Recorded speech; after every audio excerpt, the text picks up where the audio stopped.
Urfi Javed big boss OTT में हमें नजर आई थी, जिसमें हमने उनका बिल्कुल दिल खुश और फुल मस्ती में रहता हुआ अंदाज देखा था। लेकिन जब वो बिग बॉस ओटीटी से बाहर आई तो उन्होंने अपने फैशन सेंस, अपनी ड्रेसेस से सबका ध्यान अपनी साइड खींच लिया।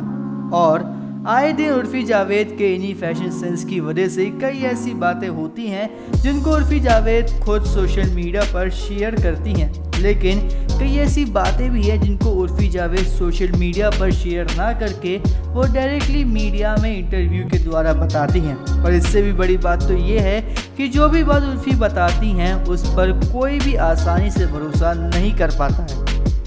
ऐसे कुछ उर्फी जावेद ने फिर एक बार शेयर किया है जिसमें उनके बचपन का दर्द छलका है। दरअसल उर्फी जावेद ने मीडिया को दिए हुए एक इंटरव्यू में अपने बचपन के एक ऐसे वाक़ये को बयान किया है जिसमें उनके बचपन का दर्द छुपा हुआ है। उर्फी जावेद का बचपन मुश्किल भरा रहा है। वो डिप्रेशन और मानसिक प्रताड़नाओं से गुजरी हैं। उर्फी ने कहा कि जब वो 11वीं में थी, उनके किसी दोस्त ने उनकी तस्वीर एडल्ट साइट पर अपलोड कर दी थी। उस वक्त उनके परिवार और रिश्तेदारों ने उन्हें ही गलत माना और उनका साथ नहीं दिया। उन्हें अपनी बात रखने तक का मौका नहीं मिला। उन्हें उस वक्त दोषी माना जा रहा था। उनके परिवार और रिश्तेदारों को लग रहा था कि वो छुप कर पॉर्न स्टार का काम करती हैं।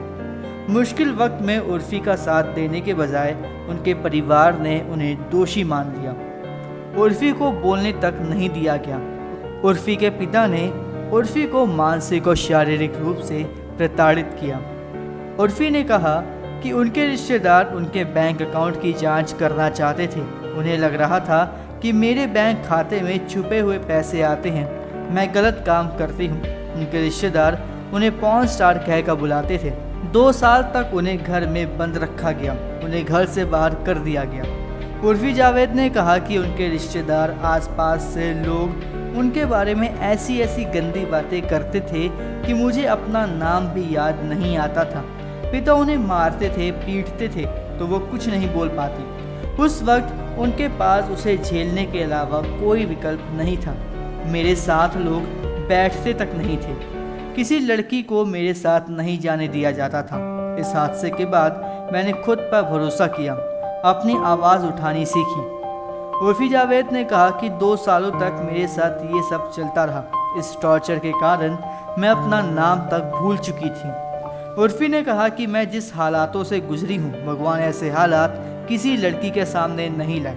उन्होंने कहा कि उनके परिवार में लड़कियों को बोलने की आज़ादी नहीं थी।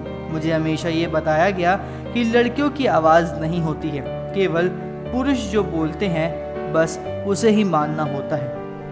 उर्फी ने आगे कहा कि मैंने 2 साल तक सब झेला। जब घर छोड़ा तब मैंने बोलना सीखा। तब मुझे पता चला कि लड़कियां भी बोल सकती हैं। उर्फी ने इंटरव्यू के दौरान कहा था कि घर के हालात देखकर वो अपनी 2 बहनों को लेकर घर से भागकर दिल्ली आ गई थी। 1 हफ्ते तक दिल्ली के एक पार्क में रात गुजारी और किसी तरह से एक नौकरी कॉल सेंटर में मिली। कुछ दिनों बाद पता चला कि पिता ने दूसरी शादी कर ली। इसके बाद माँ और 2 और भाइयों की जिम्मेदारी भी उनके कंधे पर आ गई। उर्फी जावेद के बचपन का दर्द और उनका साथ ना देने की बात ये साफ बताती है कि आज जिस उर्फी जावेद को हम जानते हैं वो कैसे बनी हैं और किस किस दिक्कतों और परेशानियों का सामना करके बनी हैं। और अगर कोई भी पेरेंट इस वीडियो को देख रहा है तो मैं उनसे बस यही कहना चाहूँगा कि प्लीज़ कुछ भी हो, एक बार अपने बच्चों की बात को सुनिए। क्या पता आपका बच्चा सही हो और जिस चीज़ को आप सच मान रहे हैं वो बिल्कुल भी वैसी ना हो।